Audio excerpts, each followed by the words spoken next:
إبراهيم وعلى آل إبراهيم إنك حميد مجيد.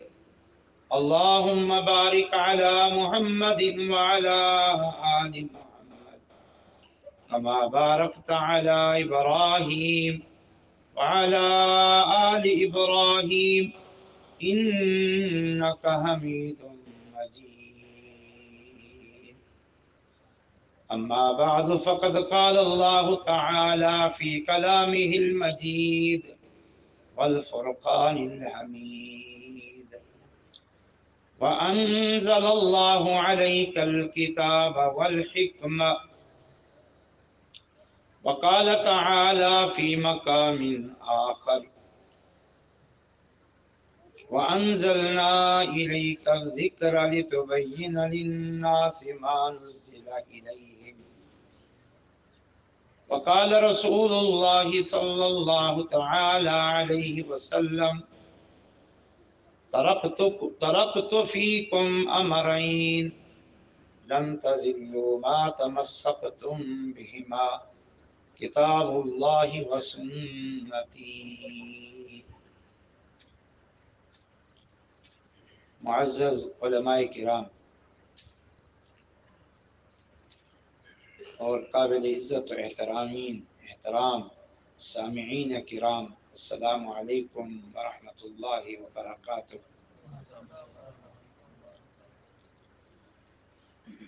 مجھ بندہ ناچیز کی آپ کے اس علاقے میں بلکہ اس صوبے میں پہلی دفعہ یہ حاضری ہے۔ اس عظیم الشان ادارے اور پھر یہاں پر اس عظیم الشان اجتماع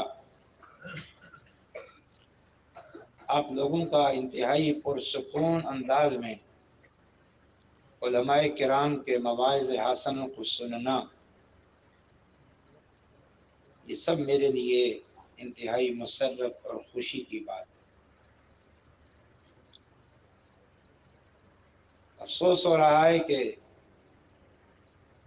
اس سے قبل متعدد بار ہمارے پیارے پیارے شاگردوں نے ہمیں یہاں آنے کی دعوت دی، لیکن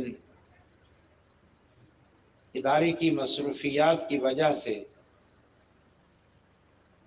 ہم نے ان کی دعوت قبول نہیں کی اور آپ لوگوں کی زیارت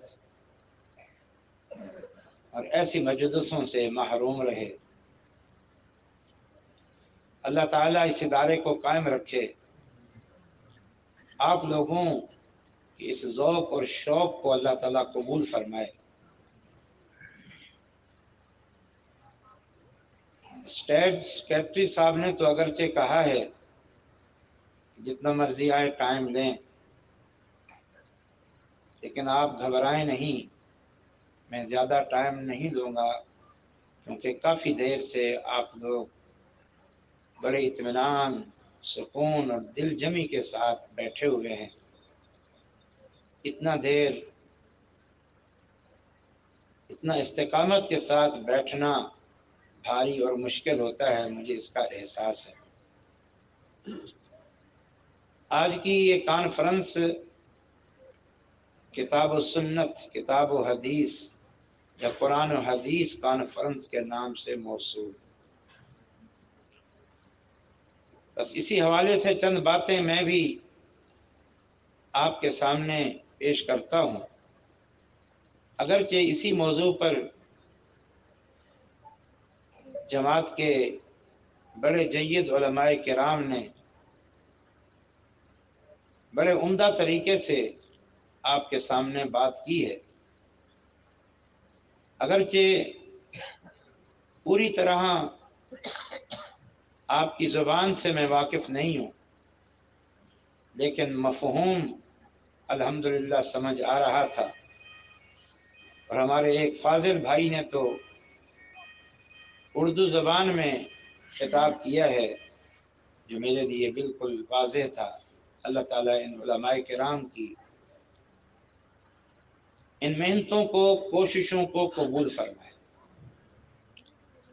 جیسا محترم یوسف صاحب ذکر کر رہے تھے، اس علاقے کی بڑی عظیم شخصیت مولانا عبدالغفار زمرانی رحمۃ اللہ علیہ، مجھے بھی ان سے بہت مرتبہ ملنے کا موقع ملا۔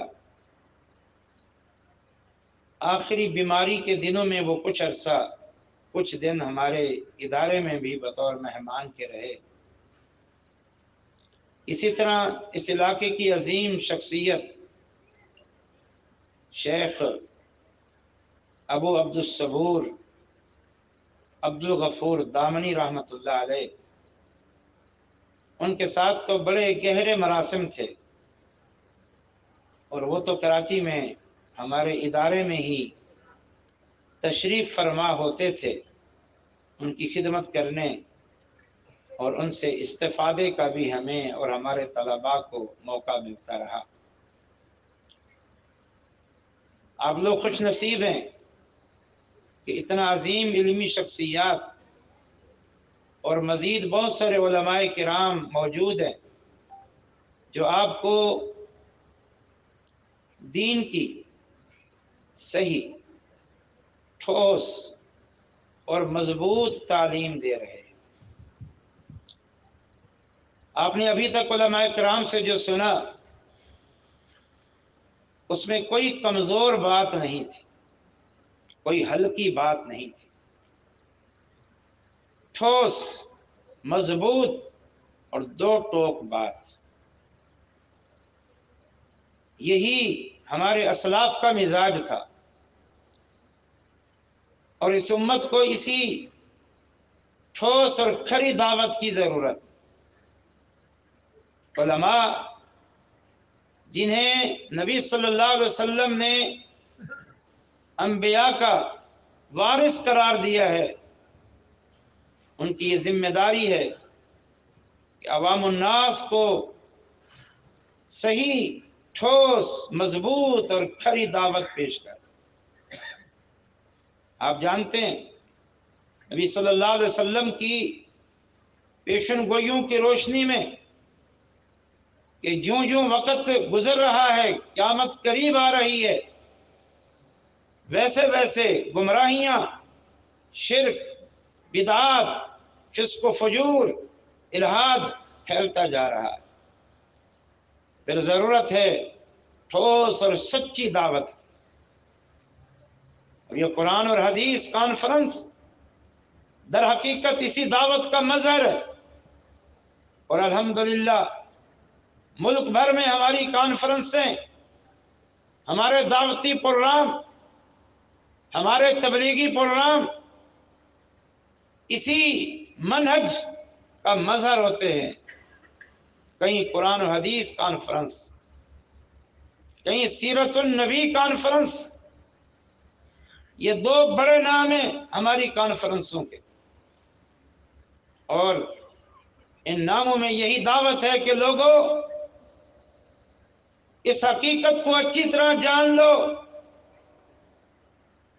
کہ دین قرآن و حدیث کا نام ہے۔ اس حقیقت کو اچھی طرح جان لو، اگر تم نے دین پر عمل کرنا ہے تو تمہیں محمد الرسول اللہ صلی اللہ علیہ وسلم کی سنت کی پیروی کرنی پڑے گی۔ پھر جو تم نے اپنے الگ الگ ملت و مرکز بنا رکھے ہیں، اطاعت اور اتباع کے مرکز بنا رکھے ہیں، اور عمل کے تم نے نئے نئے سلسلے جاری کر رکھے ہیں، ان سب سے علیحدگی اختیار کر کے سنت کی شاہراہ پہ چلنا ہوگا، تو تب تمہارے لیے کامیابی ہے۔ میرے بھائیوں، یہ بات تو بچہ بچہ جانتا ہے، ایک مسلم حقیقت ہے، اور بحیثیت مسلمان کے ایک ایک فرد جانتا ہے۔ اسلام یہ اللہ کا دین ہے، شریعت محمدی یہ وہ دین ہے جو اللہ تعالی نے ہم انسانوں کے لیے نازل فرمائی ہے۔ اب ہدایت، کامیابی، کامرانی، نجات صرف اور صرف دین اسلام پر عمل کرنے سے۔ اس وقت ساری یہودیت گمراہی کا شکار ہے، ساری عیسائیت بھی گمراہی کا شکار ہے۔ اس یہودیت اور عیسائیت پر چل کر وہ جنت نہیں پا سکتے، وہ جہنم کا لقمہ بننے والے۔ اور وہ جن کے پاس کچھ بھی نہیں، وہ ہندو ہوں، دیگر کمیونسٹ ہوں، دیگر سیکولر قوتیں ہوں، ان کی تو کوئی حیثیت ہی نہیں ہے۔ یہ بات تو ہم سب جانتے ہیں۔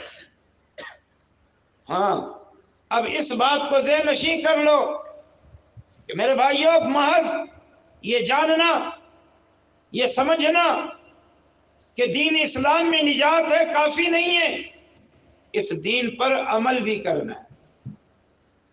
آج مسلمان اس حوالے سے کمزور ہے۔ مسلمان دین کو ماننے، اللہ رسول کو ماننے میں کمزور نہیں ہے، عمل میں کمزور ہے۔ پہلے تو یہ عزم کرو، ہم نے دین پر عمل کرنا۔ اگر جنت میں جانا ہے، مقصد حیات کو پانا ہے، جہنم سے بچنا ہے، دنیا اور آخرت کو سنوارنا ہے، تو یہ بات اچھی طرح ذہن نشین کر لو، اس دین پر عمل کرنا پڑے گا۔ پورا قرآن اس سے بھرا ہو، اور اللہ تعالیٰ کا حکم ہے، یا ایھا الذین آمنوا ادخلوا فی السلم کافۃ ولا تتبعوا خطوات الشیطان۔ اے ایمان والو، تم پوری طرح اسلام میں داخل ہو جاؤ، پوری طرح، تم پوری طرح اسلام میں داخل ہو جاؤ، اور شیطان کے قدموں کی پیروی مت کرو۔ یہ اللہ تعالیٰ کا حکم ہے۔ اس امت کا جو سب سے افضل طبقہ ہے، صحابہ کرام رضوان اللہ علیہم اجمعین، ان کی شان، ان کا مقام یہی تھا کہ یہ پورے دین پر عمل کرنے والے تھے۔ پیارے نبی صلی اللہ علیہ وسلم نے جو دین پہنچایا، اس دین پر پہلے پوری طرح عمل کیا۔ اللہ تعالیٰ نے قرآن میں بار بار کہا، ان الذین آمنوا وعملوا الصالحات کانت لهم جنات الفردوس نزلا۔ وہ لوگ جو ایمان قبول کرتے ہیں اور پھر عمل صالح کرتے ہیں، یہ جائیں گے جنت الفردوس میں۔ یہ اللہ نے وعدے کر دی۔ بلکہ میں آپ کو سورۃ النساء کا ایک مقام سمجھاتا ہوں، سناتا ہوں اور بیان کرتا ہوں، اس پہ غور کیجئے۔ اللہ تعالیٰ فرماتا ہے، لیس بامانیکم ولا امانی اہل الکتاب من یعمل سوءا یجز به ولا یجد له من دون اللہ ولیا ولا نصیرا ومن يعمل من الصالحات من ذكر أو أنثى وهو مؤمن فأولئك يدخلون الجنة ولا يظلمون نقيرا ومن أحسن دينا ممن أسلم وجهه لله وهو محسن واتبع ملة إبراهيم حنيفا واتخذ الله إبراهيم خليلا۔ ان دو آیتوں پہ، ان تین آیتوں پہ غور کر لے۔ اللہ تعالیٰ فرما رہا ہے، پہلی آیت، لیس بامانیکم ولا امانی اہل الکتاب۔ اے ایمان والو سن لو اچھی طرح، اے مسلمانوں سن لو اچھی طرح، کامیابی اور کامرانی اور نجات محض خواہشات اور آرزوؤں پر نہیں ملے گی۔ تم سے پہلے جو دو قومیں گزری ہیں، یہود و نصارہ، اللہ تعالیٰ فرماتا ہے وہ بھی اسی طرح آرزوؤں اور خواہشات کے بل بوتے پر کامیابی کے متمنی تھے اور طلبگار تھے۔ ان کے لیے بھی کامیابی نہیں ہے، اور کامیابی تمہارے لیے بھی نہیں ہے اگر تم نے عمل نہ کیا، ایمان اور عمل صالح اختیار نہ کیا، محض تمناؤں اور آرزوؤں پر تم نے زندگی گزاری۔ من یعمل سوءا یجز بہ، سن لو اچھی طرح، اگر تم نے برائی کی، شریعت کی مخالفت کی، تو یجز بہ، اس کو سزا مل کے رہے گی۔ وہ کفر کی برائی ہو، شرک کی برائی ہو، بدعات کی برائی ہو، فسق و فجور کی برائی ہو، اللہ تعالیٰ فرماتے ہیں جو برائی کرے گا، کفر شرک بدعات اور گناہ کرے گا، اسے اس کی سزا ملے گی۔ کسی خوش فہمی میں مبتلا نہ رہو، یہ اللہ تعالیٰ نے وعدے کر دیا۔ خواہشات اور تمناؤں پہ زندگی مت گزارو، اور یاد رکھو وَلَا يَجِدْ لَهُ مِن دُونِ اللَّهِ وَلِيًّا وَلَا نَصِيرًا۔ گناہ کر کے آگے، شرک کے ساتھ، کفر کے ساتھ، بدعات کے ساتھ، گناہوں کے ساتھ آگے، سزا ملے گی، اور کوئی تمہیں اللہ سے بچا نہیں سکے گا، کوئی تمہیں اللہ سے چھڑا نہیں سکے گا۔ پیارے نبی صلی اللہ علیہ وسلم نے اس نقطے کو سمجھاتے ہوئے اپنی بیٹی فاطمہ رضی اللہ عنہ، اپنی پھوپھی صفیہ رضی اللہ عنہ، اپنے چچا عباس رضی اللہ عنہ، جو اس وقت آپ کے سب سے قریبی اعزہ تھے، ان سب کو مخاطب ہو کے فرمایا، ایک ایک کو کہا، انقذوا انفسکم من النار، اعملوا اعملوا فانی لا اغنی عنکم من اللہ شیئا۔ تم عمل کر کے جہنم سے اپنے آپ کو بچا کے آنا، وگرنہ کل قیامت کے دن میں تمہارے کام نہیں آؤں گا۔ اگر عمل کر کے جہنم سے اپنے آپ کو بچا کے نہ آئے تو میں محمد صلی اللہ علیہ وسلم، اے چچا تیرے کام نہیں آؤں گا، پھوپھی تیرے کام نہیں آؤں گا، بیٹی تیرے کام نہیں آؤں گا۔ پھر اور کون ہے جو کام؟ یہ علماء سوء ہیں، یہ انسانیت کے دشمن ہیں، مسلمانوں کے بدخواہ ہیں، جو مسلمانوں کو آرزوؤں اور تمناؤں پر زندگی گزارنے کی تلقین کرتے ہیں کہ ڈرو نہیں، خوف نہ کھاؤ، پریشان نہ ہو جاؤ، تمہیں فلاں بچائے گا، فلاں چھڑائے گا، وہ مرشد بچا لے گا۔ اللہ نے نعوذ باللہ سب سے وعدے کیے ہوئے ہیں، تمہارے مریدوں کو میں بخش دوں گا۔ یہ سارے علماء سوء ہیں جو امت کو بدعملی کی طرف دھکیل رہے ہیں، بلکہ بدعملی کے ساتھ ساتھ الٹا شرک میں، بدعات میں، خرافات میں ان کو مبتلا کیے ہوئے ہیں، جبکہ اللہ تعالیٰ نے واضح طور پر کہہ دیا، واضح طور پر من یعمل سوءا یجز بہ ولا یجد لہ من دون اللہ ولیا ولا نصیرا۔ گناہ کر کے آؤ گے تو اپنا مددگار کسی کو بھی نہیں پاؤ گے۔ دوسری آیت اب آگے بتایا جا رہا ہے کہ کامیابی کیسے، آرزو اور تمناؤں پر نہیں، کیسے ہے؟ من یعمل سوءا فرمایا ومن یعمل من الصالحات من ذکر او انثی وهو مؤمن فاولئک یدخلون الجنہ۔ جس کسی نے عمل صالح کیے، وہ مرد ہو یا عورت ہو مومن، دین پر ایمان ہو، دین کو معتقدات پر ایمان ہو، کفر اور شرک سے پاک ہو اور عمل صالح ہوں، فرمایا فاولئک یدخلون الجنہ، یہ جنت میں جائیں گے۔ اسلام پر عمل کرنے والے جنت میں جائیں گے، اسلام پر عمل کرنے والے، صرف اسلام کو سچا دین ماننے والے نہیں، وہ امتی جو پیارے نبی کے پیروکار ہیں وہ جنت میں جائیں گے، خالی امتی کہلانے والے نہیں۔ صحیح بخاری کی حدیث ہے، بڑی معروف حدیث ہے، نبی صلی اللہ علیہ وسلم نے فرمایا کل امتی یدخلون الجنۃ الا من ابا، قیل ومن ابا، قال من اطاعنی دخل الجنہ ومن عصانی فقد ابا۔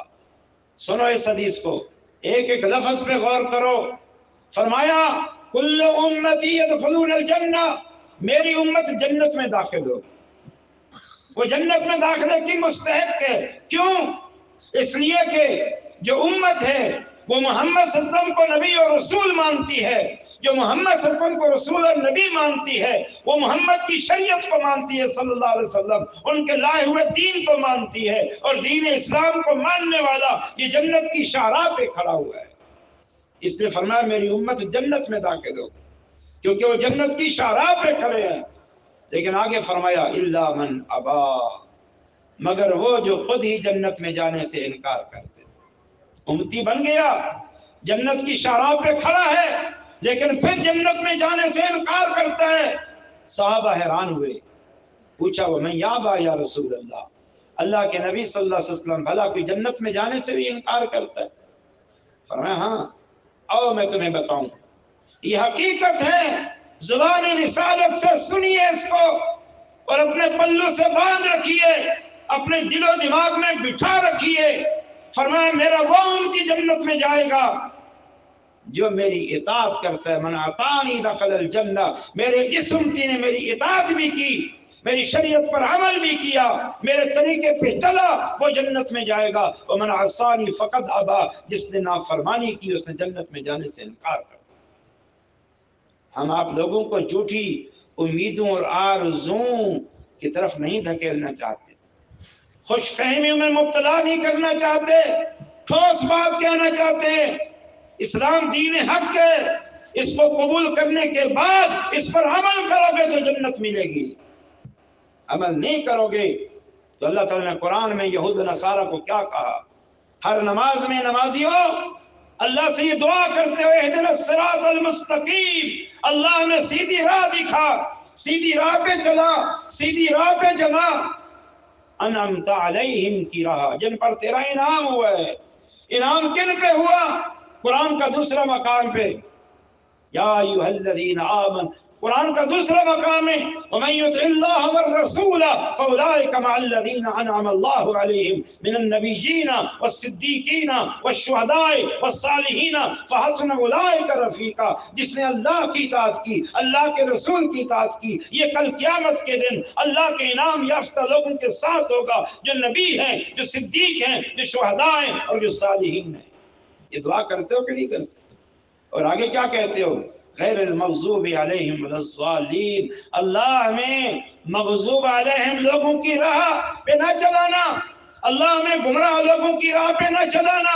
اور جامع ترمذی کی حدیث میں واضح طور پر موجود ہے، نبی صلی اللہ علیہ وسلم نے فرمایا یہ مغضوب علیہم یہودی ہیں اور یہ گمراہ لوگ جو ہے نا عیسائی ہیں۔ یہ مغضوب علیہم کیوں بنے؟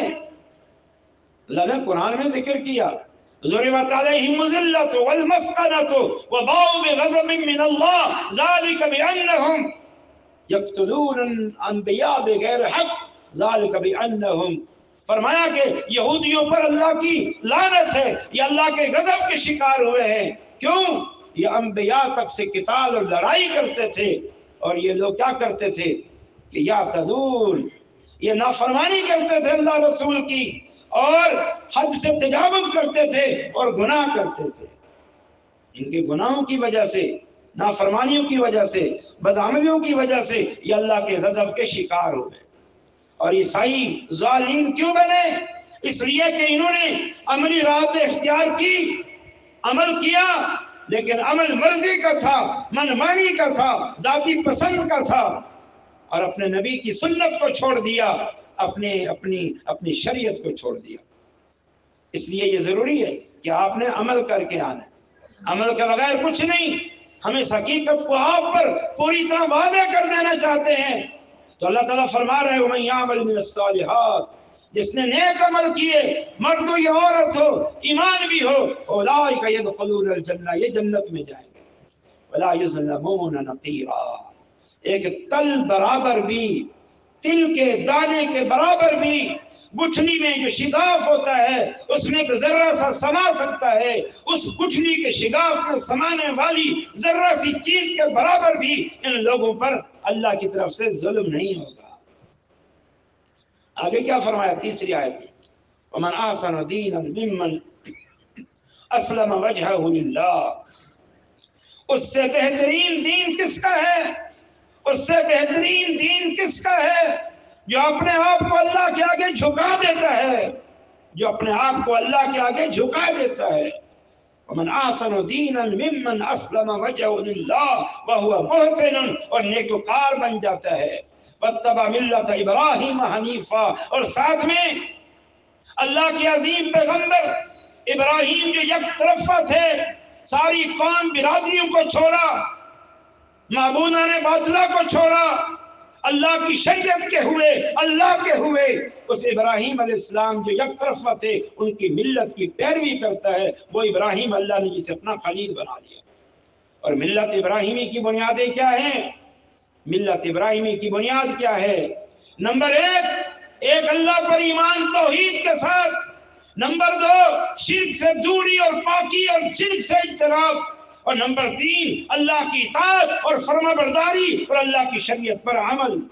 وَإِذِ ابْتَلَىٰ إِبْرَاهِيمَ رَبُّهُ بِكَلِمَاتٍ فَأَتَمَّهُنَّ قَالَ إِنِّي جَاعِلُكَ لِلنَّاسِ إِمَامًا۔ اللہ تعالیٰ نے ابراہیم علیہ السلام کو آزمایا کچھ احکامات کے ساتھ، ابراہیم علیہ السلام نے ان احکامات پر عمل کر کے دکھایا تو اللہ نے ابراہیم علیہ السلام کو قیامت تک کے لوگوں کے لیے پیشوا بنا دیا۔ یہ عمل ضروری ہے۔ تو میں اس بات کو لمبا نہیں کرنا چاہتا، یہ بات وہ ہے جو بچہ جانتا ہے لیکن جاننا کافی نہیں ہے۔ عزم کرو کہ ہم نے اللہ کے دین پہ عمل کرنا ہے، اللہ کی شریعت پہ عمل کرنا ہے۔ ہاں، اس کے بعد مرحلہ آتا ہے کہ اللہ کی شریعت ہے کیا، اللہ کا دین ہے کیا، یہ مرحلہ ہے، بس یہ اصل بات ہے۔ اور وہ مرحلہ کیا ہے؟ وہ یہی ہے جس نام سے آپ کی یہ کانفرنس موسوم ہے، قرآن اور حدیث کانفرنس۔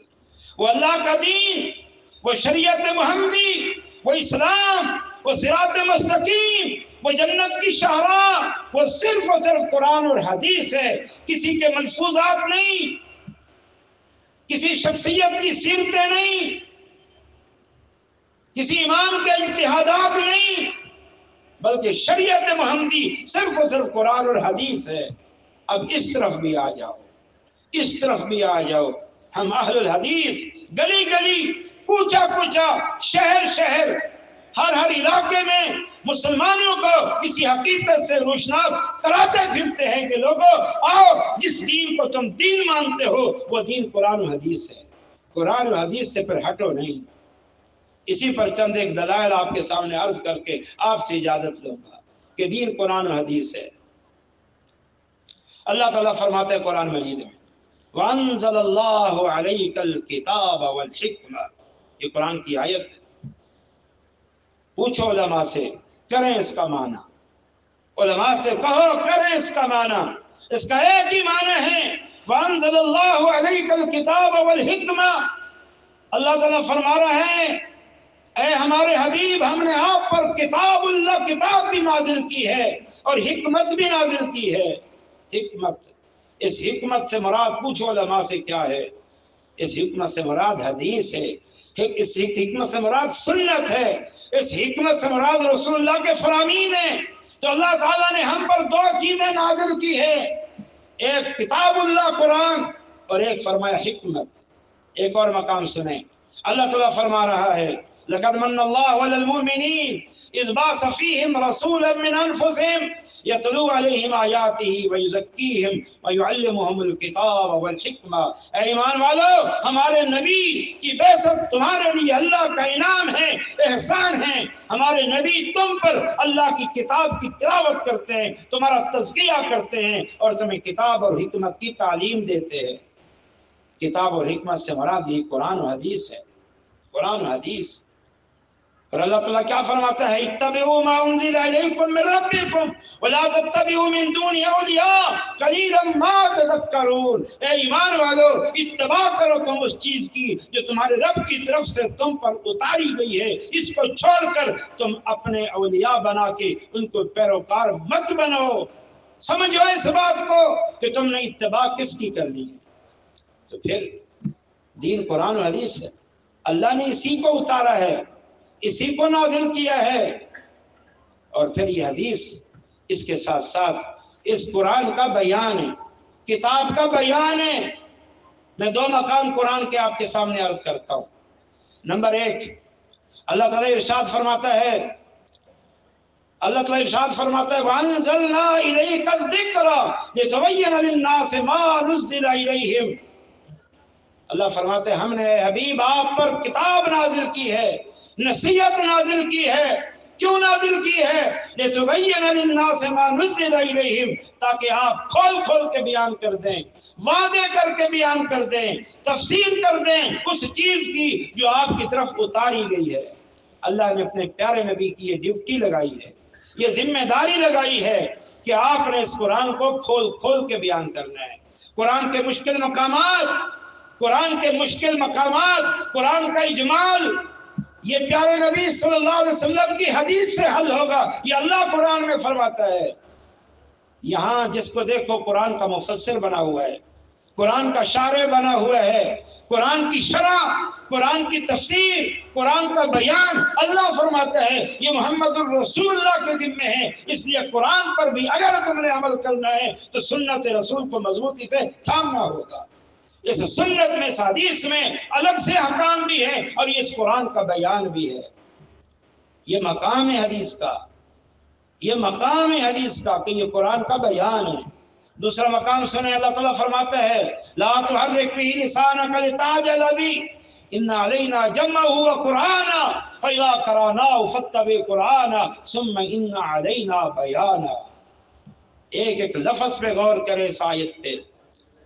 اللہ تعالیٰ فرماتے ہیں ہمارے حبیب جب قرآن آپ کے سینے میں اتارا جائے، جبرائیل آپ کے سینے پہ اتاریں، آپ نے صرف توجہ اور خاموشی سے سننا ہے، آپ زبان کو ہلائیں نہیں، حرکت نہ دیں یاد کرنے کے لیے، کیونکہ جب جبرائیل آپ کے سینے مبارک پر قرآن کو اتارا کرتے تھے اللہ کے رسول صلی اللہ علیہ وسلم جلدی جلدی اس کو دہرانے کے لیے پڑھنے کی کوشش کرتے تھے، تو اللہ تعالیٰ نے فرمایا آپ زبان کو ہلائیں نہیں، آپ توجہ سے غور سے سنیں۔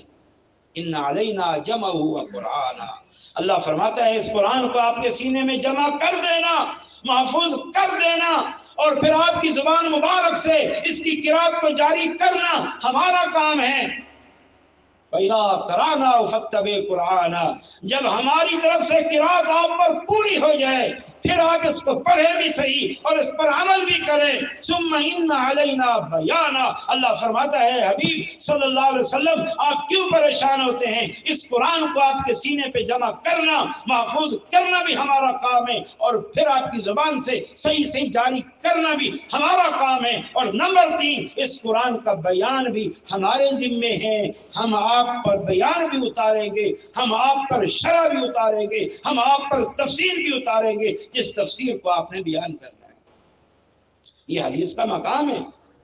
یہ چند باتیں میں نے حدیث کے مقام کے لیے منکرین حدیث کے رد کے لیے بیان کی ہیں، جو حدیث کو دین کا حصہ نہیں سمجھتے، جو حدیث کو شریعت کا حصہ نہیں سمجھتے، وہ ہر دور کے اپنے بنائے ہوئے مرکز و ملت کو، ہر دور کے اپنے نام نہاد مجتہدین کو وہ سمجھتے ہیں یہ مفسر قرآن ہے۔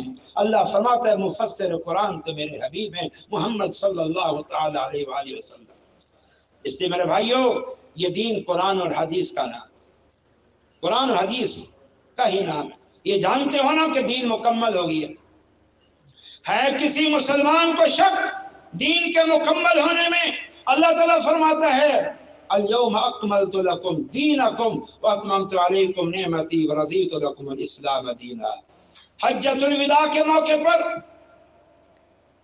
ذوالحج کے مہینے میں، ذوالحج کے بعد محرم، صفر، ربیع الاول میں اللہ کے نبی صلی اللہ علیہ وسلم اس دنیا فانی سے کوچ کر گئے۔ 3 مہینے پہلے آپ کی وفات سے اللہ تعالیٰ نے قرآن کی تکمیل، دین کی تکمیل کی بشارت سنائی۔ اليوم اکملت لکم دینکم واتممت علیکم نعمتی، تو دین تو مکمل ہے۔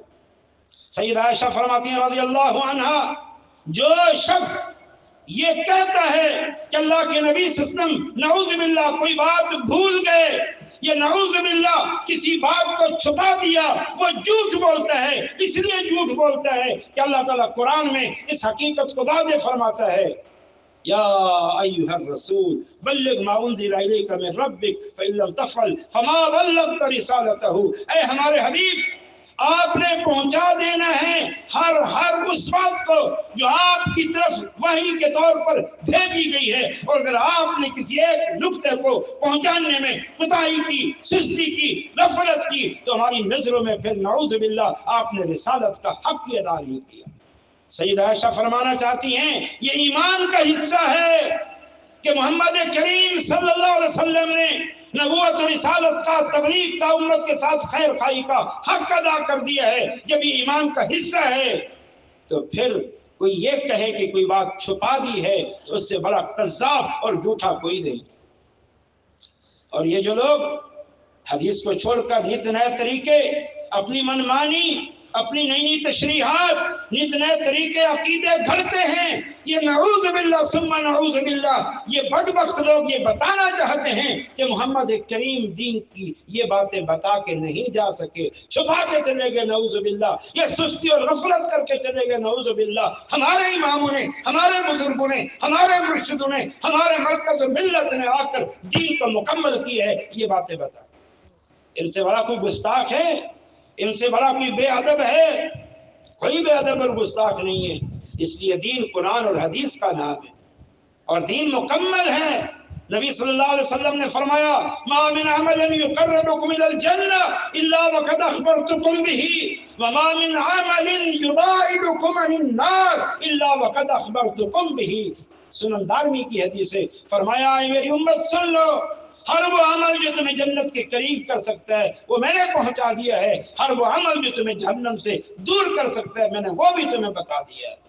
نبی صلی اللہ علیہ وسلم نے فرمایا ترکتکم علی البیضاء لیلها ونہارها سواء لا یزیغ عنها الا ہالک. اے میری امت، میں دنیا سے کوچ کر کے جا رہا ہوں لیکن اپنا مشن پورا کر کے جا رہا ہوں، مکمل کر کے جا رہا ہوں، دین پورا پہنچا کے جا رہا ہوں، تمہیں روشن شہراہ پہ چھوڑ کے جا رہا ہوں. فرمایا ترکتکم علی البیضاء، روشن شہراہ پہ چھوڑ کے جا رہا ہوں، لیلها ونہارها سواء، جس کی رات بھی دن کی طرح روشن ہے، لا یزیغ عنها الا ہالک. اب اس شہراہ سے، اس دین سے وہی ہٹے گا جو ہلاک ہے، اس لیے کہ دین کی کوئی بات پوشیدہ نہیں. تو یہ جب سب مانتے ہیں کہ دین مکمل ہے تو وہ مکمل دین تو پھر قرآن و حدیث ہے. پھر کسی امام کی تقریر، کسی پیر و مرشد کے طریقے اور پھر یہ تصوف کے طریقے، یہ سب کہاں سے آ گئے؟ پھر ان میں سے جس کسی کی بات بھی قرآن و حدیث سے ثابت نہیں ہے وہ دین نہیں ہے، وہ دین نہیں ہے، وہ دین نہیں ہے. ان ائمہ کی خدمات ہیں لیکن معصوم نہیں تھے. یہ بزرگان دین کی خدمات ہیں، وہ معصوم نہیں تھے. بات ہے قرآن و حدیث کی. حدیث آ جائے پھر سامنے یہ نہیں دیکھنے کا کہ کون. میں بطور مثال کے ایک بات آپ کو بتاتا ہوں، بڑی مشہور بات ہے. سیدہ فاطمہ رضی اللہ تعالی عنہ نبی کریم صلی اللہ علیہ وسلم کی وفات کے بعد بحیثیت بیٹی کے اپنا حصہ رسول اللہ صلی اللہ علیہ وسلم کے ترکہ میں سے لینے کے لیے گئی ابو بکر صدیق کے پاس. ابو بکر صدیق نے کیا کہا؟ حالانکہ آنے والی کون ہے؟ رسول اللہ کی بیٹی. اور ہیں کون ابو بکر؟ وہ ابو بکر جن کے بارے میں رسول اللہ نے فرمایا تھا لو کنت متخذا خلیلا لاتخذت ابا بکر خلیلا. اگر میں نے کسی کو اپنا خلیل، جگری دوست بنانا ہوتا تو ابو بکر کو بناتا، لیکن کیونکہ میں نے اللہ کو خلیل بنا دیا، اللہ نے مجھے بنا دیا، اب دنیا والوں میں سے کوئی خلیل نہیں. یہ وہ ابو بکر، وہ ابو بکر جن کے بارے میں فرمایا ان من امن الناس علی فی نفسہ و مالہ ابو بکر. میرے صحابہ میں سے سب سے بڑھ کر جس نے مجھ پر اپنی جان خرچ کی ہے اور اپنا مال خرچ کیا ہے وہ ابو بکر ہے. یہ وہ ابو بکر ہے. اس کے پاس حصہ لینے گئی ہے اور ابو بکر سامنے حدیث رسول سناتے ہیں. کیا فرماتے ہیں؟ فرماتے ہیں بی بی پیارے نبی صلی اللہ علیہ وسلم کا فرمان ہے نحن معاشر الانبیاء لا نورث ما ترکناہ صدقۃ، کہ پیارے نبی کا فرمان ہے. آپ نے فرمایا تھا کہ ہم جو انبیاء کی جماعت ہیں ہمارے بارے میں یہ اصول اور ضابطہ ہے، ہمارا کوئی وارث نہیں ہوتا. ہم جو کو چھوڑ کے جاتے ہیں وہ امت کے لیے صدقہ ہوتا ہے. یہ اللہ کے نبی کا مال یہ بطور ورثہ کے نہیں ہے، یہ امت کے لیے بطور صدقہ کے ہیں. اس لیے بیٹی بی بی میں اس میں سے تمہیں کچھ بھی نہیں دے سکتا، نہیں دے سکتا. یہ نہیں دیکھا کہ فاطمہ چل کر آئی ہے، رسول اللہ کی بیٹی چل کر آئی ہے، اس کو مسئلے کا پتہ نہیں ہے، کیسے مایوس بھیجوں، کیسے خالی ہاتھ بھیجوں، کسی چیز کی پرواہ نہیں کی. محبت اپنی جگہ، پیار اپنی جگہ، احترام اپنی جگہ، دلی جذبات اپنی جگہ، لیکن فاطمہ کی رضی اللہ تعالی عنہ کی اس فرمائش کے مقابلے میں رسول اللہ کا فرمان تھا. ابو بکر صدیق نے رسول اللہ کے فرمان پر عمل کیا اور سیدہ عائشہ کو عزت اور احترام کے ساتھ خالی ہاتھ پہ اٹھا دیا. لیکن یہاں میں رک کر بھی ایک بات کہہ دی، کچھ بدبخت لوگ اس واقعے کو بنیاد بنا کر ابو بکر صدیق پر غصب کا الزام لگاتے ہیں۔ غصب کہاں سے ہو؟ ابو بکر صدیق نے تو اللہ کے رسول کا فرمان بتایا کہ اللہ کے رسول فرماتے ہیں کہ انبیاء کا جو مال ہوتا ہے وہ بطور ترکہ کے تقسیم نہیں ہوتا، وہ امت کے لیے صدقہ ہوتا ہے۔ یہ تو رسولوں کی شان ہے، رسولوں کا مقام ہے، رسولوں کا مرتبہ ہے، ان کا اپنی امت کے ساتھ یہ گہرا تعلق ہوتا ہے کہ ان کے وارث ان کے اہل و عیال نہیں ہوتے، پوری امت ان کے متروکہ مال کی حقدار ہوتی ہے۔ اور ویسے بھی فرمایا العلماء ورثۃ الانبیاء، انبیاء وہ ہیں جو اپنے پیچھے درہم و دینار کی کثرت چھوڑ کے نہیں جاتے، ان کا اصل ورثہ علم ہے، اور علم کو لینے والے جو علماء ہیں یہ انبیاء کے وارث ہیں۔ کہتے ہیں مال غصب کیا، سوال یہ ہے کہ وہ مال غصب کہاں سے کیا؟ اس کو تو اللہ کے رسول اپنی زندگی میں جس طرح کیا کرتے تھے، تقسیم کرتے تھے، صدقہ کرتے تھے، ابو بکر نے وہی کیا۔ آپ کی بیویوں پر خرچ کیا، آپ کے رشتہ داروں پر خرچ کیا، جو بچ جاتا تھا امت کے لیے خرچ کیا، اپنے گھر لے کے تو نہیں گئے تھے۔ کوئی مائی کا لال بتا دے کہ رسول اللہ صلی اللہ علیہ وسلم کا فدق اور اموال بنی النضیر ابو بکر اپنے گھر لے کے گئے ہوں، کوئی مائی کا لال بتا دے۔ ابو بکر تو وہ ہیں جب خلیفہ بنے، خلیفہ بننے کے اگلے دن بھی اپنا سامان تجارت اٹھا کے بازار جا رہے ہیں، سامنے سے ابو بکر عمر فاروق آئے، کہا ابو بکر کہاں جا رہے ہو؟ ہم نے تمہیں خلیفہ بنایا ہے، تمہارے اوپر بڑی بھاری ذمہ داری ہے۔ کہا مجھ پر اپنے اہل و عیال کی بھی تو ذمہ داری ہے، ان کے لیے بھی تو کچھ میں نے کمانا ہے۔ کہا ہاں یہ بات تو ہے، آپ کیونکہ بھاری ذمہ داری ہے پوری امت کی، ہم آپ کے اہل و عیال کے بارے میں سوچتے ہیں، میں صحابہ کو جمع کرتا ہوں، مشورہ کرتا ہوں، آپ کاروبار کے لیے نہیں جا سکتے، آپ جائیں مسند خلافت پر بیٹھے، امت کو آپ کی ضرورت ہے۔ ان کو بٹھا دیا، صحابہ کو جمع کیا، اور انہوں نے مل کے فیصلہ کیا کہ جی ان کو مال غنیمہ، مال بیت المال میں سے کچھ دینا چاہیے تاکہ ان کے اہل و عیال کا خرچ چلے۔ انہوں نے کچھ مقرر کیا، اللہ اکبر۔ ابو بکر صدیق رضی اللہ تعالی عنہ نے کہا کہ میں بیت المال میں سے اتنا دوں گا جتنا مدینہ کے کسی ادنا سے ادنا مزدور کی مزدوری ہے۔ میں ابو بکر پوری امت کی اور اسلام کی خدمت کر کے صرف اتنا دوں گا جتنا مدینہ کے کسی مزدور کی مزدوری ہے، بس میرے گھر والوں کا پیٹ بھر جائے، ان کو کھانا پینا مل جائے۔ اسی ابو بکر کے بارے میں کہتے ہیں اس نے رسول اللہ کے مال پہ غصب کر لیا تھا، آل رسول کے مال پہ غصب کر دیا تھا۔ سوال یہ ہے کہ اس مال کو کیا تھا کہ اپنے گھر لے گئے تھے؟ وہ جو پوری زندگی اللہ کے رسول پر مال نچھاور کرتے رہے، ان کے بارے میں زبان درازی کی جاتی ہے۔ خیر یہ تو الگ بات تھی، یہ ابو بکر صدیق کا حدیث کے ساتھ تعلق تھا۔ تو بات یہ ہو رہی تھی کہ دین مکمل ہے، اور وہ مکمل دین قرآن اور حدیث کی صورت میں ہے، اور حدیث دین کی قرآن کی تفسیر بھی ہے، قرآن کی وضاحت بھی ہے۔ اور صحابہ کرام کے دور میں یہی دو چیزیں ہی دین تھی۔ اللہ کے رسول کی زندگی میں دین مکمل۔ اب کسی امام کا فتویٰ وہ بات کا ہے یا رسول اللہ کے زمانے کا ہے، کسی پیر و مرشد کا عمل وہ بات کا ہے یا رسول اللہ کے زمانے کا ہے، یہ تصوف کے طریقے یہ بات کی پیداوار ہے یا رسول اللہ صلی اللہ علیہ وسلم کے زمانے کی پیداوار ہے، فیصلہ آپ کر لیں۔ نبی صلی اللہ علیہ وسلم کے دور میں ایک ہی چیز تھی، یا قرآن یا اللہ کے رسول صلی اللہ علیہ وسلم کا فرمان۔ ہاں دنیا کے نئے نئے احوال اور ظروف میں اجتہادات کی ضرورت ہے، قیاسات کی ضرورت ہے، لیکن اس اجتہاد اور اس قیاس کی بنیاد قرآن و حدیث ہوگا، کسی کی ذاتی رائے نہیں، کسی کی ذاتی پسند نہیں۔ اگر کسی کا اجتہاد، کسی کی رائے، کسی کا قیاس قرآن و حدیث کے معارض ہے تو پھر اس کو دیوار پہ مار دیا جائے گا۔ یہی بات کہی تھی امام ابو حنیفہ رحمۃ اللہ علیہ نے، یہی بات کہی تھی امام مالک نے، یہی بات کہی تھی امام شافعی نے، یہی بات کہی تھی امام احمد نے، ان سب نے یہی بات کہی تھی۔ امام ابو حنیفہ کی بات تو بڑی مشہور ہے، اذا جاء الحدیث فهو مذہبی، جب حدیث آ جائے وہی میرا مذہب ہے۔ امام مالک کی بات، امام احمد کی بات مشہور ہے، جنہوں نے کہا تھا لا تقلدونی ولا مالکا ولا شافعیہ ولا اوزاعیہ ولکن خذوا من حیث اخذوا۔ اے لوگو اے لوگو میری تقلید نہ کرنا، امام مالک کی نہ کرنا، شافعی کی نہ کرنا، ثوری کی نہ کرنا، اوزاعی نہ کرنا، یہ اساطین علم تھے، یہ علم کے پہاڑ تھے، مجتہدین تھے، ان کا نام لے کے امام احمد کہہ رہے ان کی پیروی مت کرنا، بلکہ خذوا من حیث اخذوا، انہوں نے دین جہاں سے دیا ہے تم نے وہیں سے لینی ہے، تم نے بنیاد قرآن و حدیث کو بنانا ہے، بنیاد امام مالک پر نہیں بنانا، بنیاد امام شافعی پر نہیں بنانا، بنیاد امام ابو حنیفہ پر نہیں بنانا، اور فرمایا بنیاد مجھے بھی نہیں بنانا۔ کیوں نہیں سمجھتے ان باتوں کو؟ کون سی ہم نے غلط بات کہہ دی؟ کون سی ہم نے گستاخی کی بات کہہ دی؟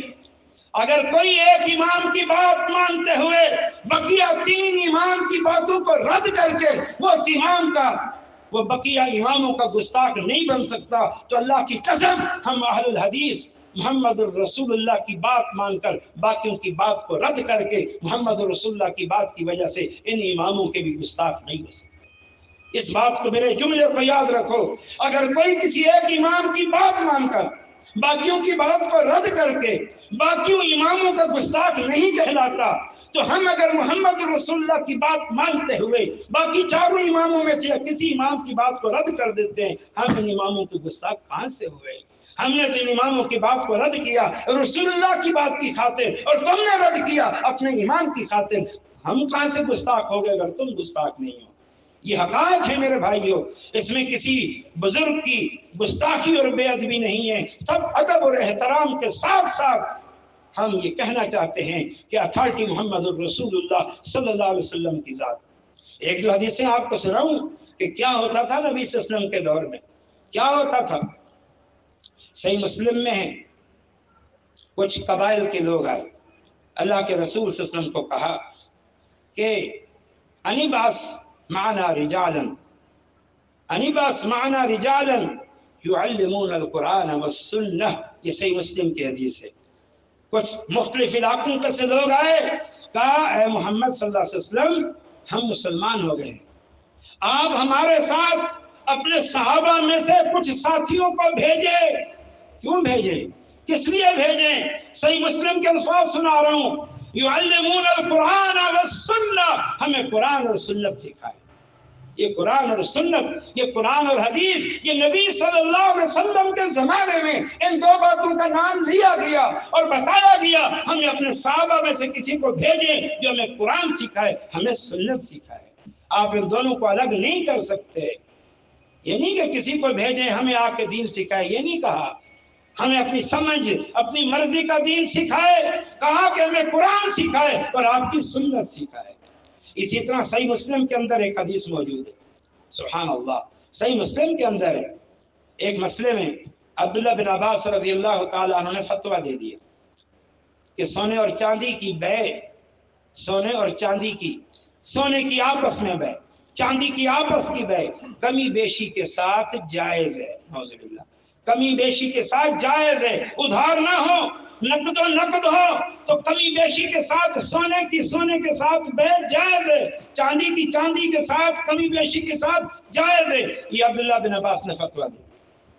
عبداللہ بن مسعود رضی اللہ تعالی عنہ نے یا کسی اور صحابی نا ابو سعید خدری رضی اللہ تعالی عنہ چل کے گئے ان کے پاس، کہا عبداللہ تم نے یہ فتویٰ دیا ہے، الفاظ سنیں، کہا اشیء سمعتہ من رسول اللہ صلی اللہ علیہ وسلم ام شیئا وجدتہ فی کتاب اللہ، یہ جو آپ نے فتویٰ دیا ہے کیا یہ فتویٰ خود تم نے رسول اللہ سے سنا ہے یا تم نے کتاب اللہ میں اس کو پایا ہے؟ بتاؤ، یہ ان سوال پہ غور کریں، آپ ان سوالوں پہ غور کریں، کیا تم نے یہ بات سنت رسول میں پائی ہے یا تم نے یہ بات قرآن میں پائی ہے؟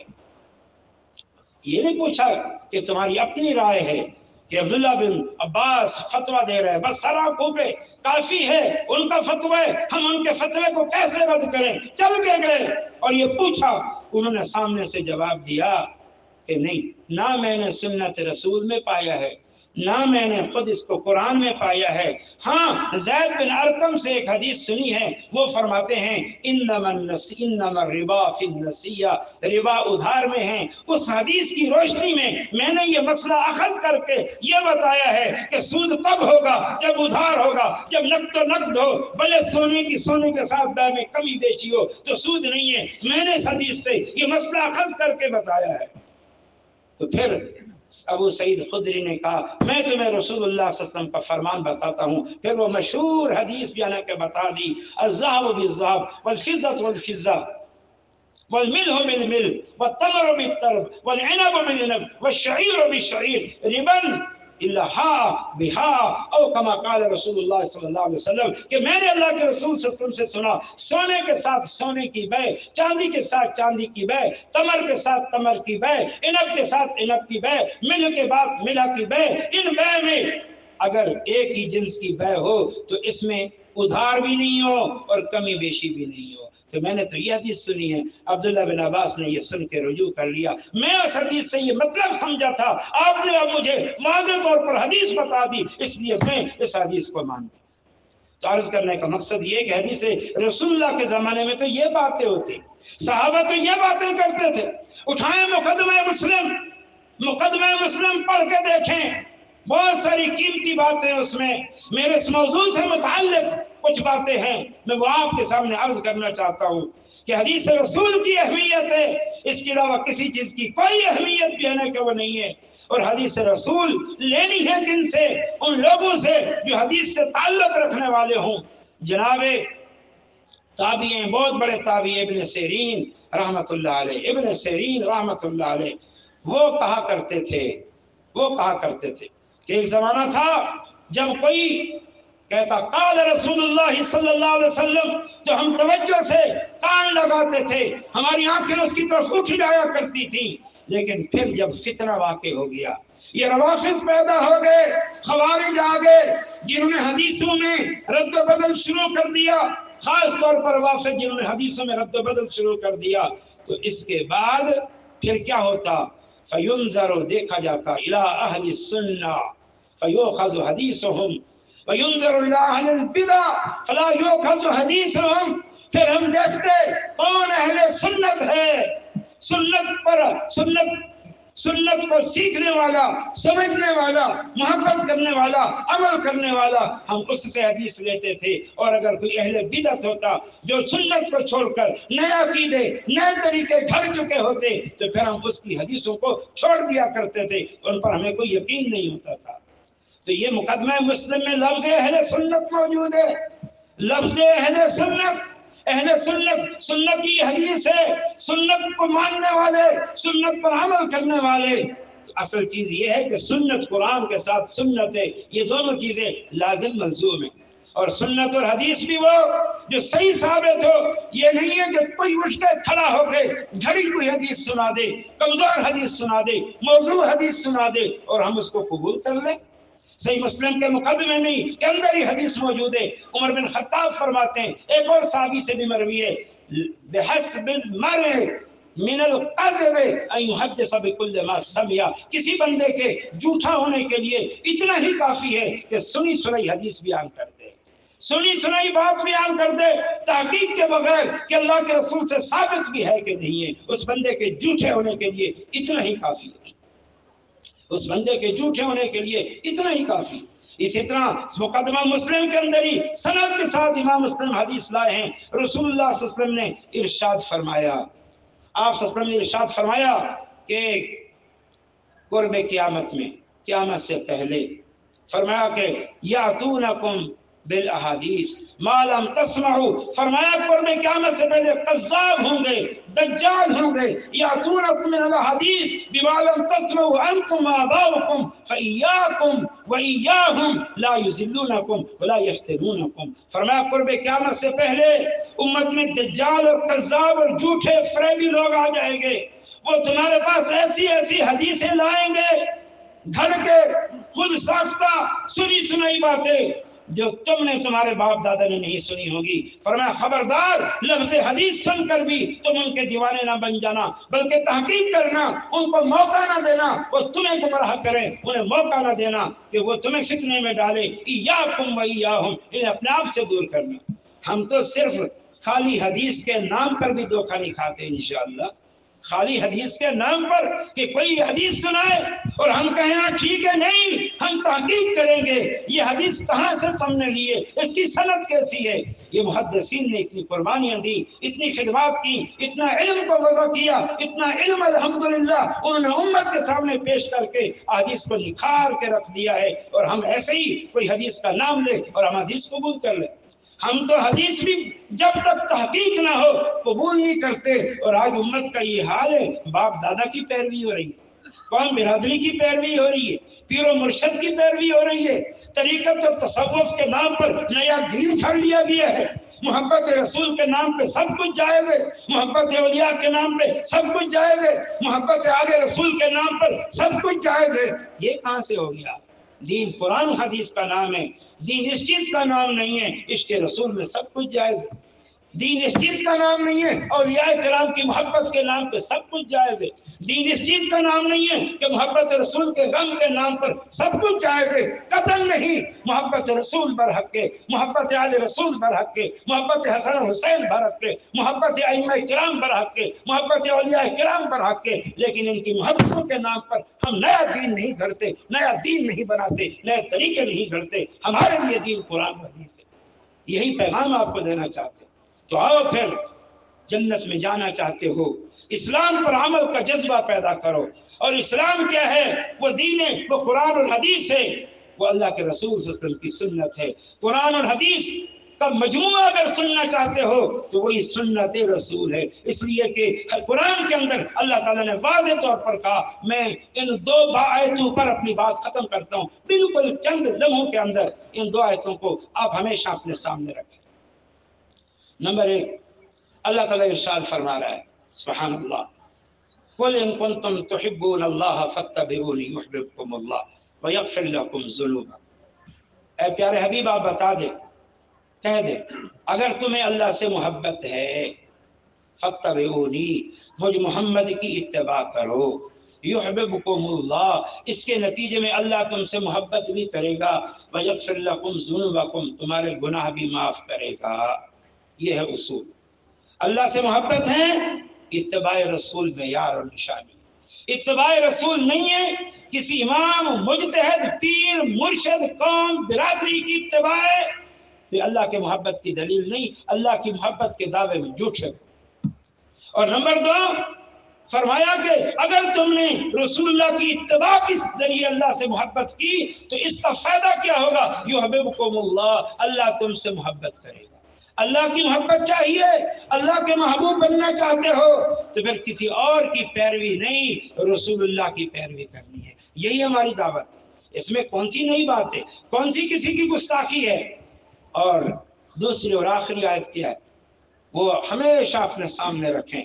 اللہ تعالیٰ ارشاد فرما رہا ہے، یا ایھا الذین آمنوا اطیعوا اللہ واطیعوا الرسول ولا تبطلوا اعمالکم، اے ایمان والو اطاعت کرو اللہ کی اور اطاعت کرو اللہ کے رسول کی، ولا تبطلوا اعمالکم، اپنے اعمال کو باطل نہ کرو، ضائع نہ کرو۔ یعنی اگر اللہ رسول کی اطاعت سے ہٹ کر تم نے کوئی کام کیا، کسی صحابی کی اتباع ہی کیوں نہ ہو، اللہ رسول کی اطاعت سے ہٹ کر کسی امام کی اتباع ہی کیوں نہ ہو، اللہ رسول کی اطاعت سے ہٹ کر کسی پیر و مرشد کی اطاعت ہی کیوں نہ ہو، اللہ رسول کی اطاعت سے ہٹ کر کسی بزرگ کی اطاعت کیوں نہ ہو، اللہ رسول کی اطاعت سے ہٹ کر، تو یہ عمل کی بربادی ہے۔ آپ حدیث سن رہے تھے، من عمل عملا لیس علیہ امرنا فہو رد، جس کسی نے عمل کیا ایسا عمل جس عمل پر ہماری مہر نہیں، اس کا وہ عمل مردود ہے۔ محنت وہ کرو جو رنگ لائے، کام وہ کرو جو فائدہ دے۔ اللہ پاک مجھے اور آپ کو استقامت عطا فرمائے۔ اللہ ہمیں اسلام سے محبت، اسلام پر عمل کرنے کا جذبہ، اور اس کے ساتھ ساتھ اسلام کی حقیقت کو جاننے کی توفیق عطا فرمائے، اور اس عظیم منہج پر استقامت کی توفیق عطا فرمائے۔ اقول قولی ھذا وآخر دعوانا ان الحمد للہ رب العالمین۔